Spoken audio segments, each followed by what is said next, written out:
Hey guys, welcome back to my channel. আজ ইসকনে কি হচ্ছে তাই তো?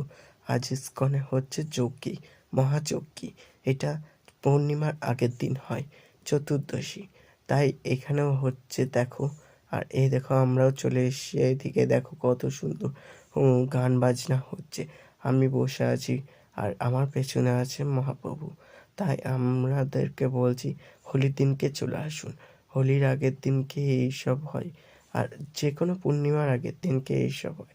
আর ওই দেখো রাধা মাধব খুলে দিয়েছে, রাধা মাধবের দরজা দেখতেই তো পাচ্ছ। রাধা মাধবের দরজা আর কত সুন্দর সাজিয়েছে, তোমরা একবার দেখবে। দেখো রাধা মাধবকে খুলে দিয়েছে আর সব পাখা আর করছে সবাই মিলে। দেখো কত সুন্দর লাগছে আর সাজিয়েছে, দেখো কত দারুণ লাগছে। তোমরা পারলে আসো দুর্গাপুর ইস্কন। ইস্কন মন্দিরে ভিডিও তোমরা দেখতে পাবে, ইউটিউবে সার্চ করো বা ইনস্টাগ্রাম বা ফেসবুক, দুর্গাপুর ইস্কন দেখো, দেখতে পাবে। যে কোনো জিনিসই তোমরা দেখতে পাবে, শুধু দেখতে থাকো আর সঙ্গে থাকো। ওই দেখো রাধা মাধবকে দেখালাম।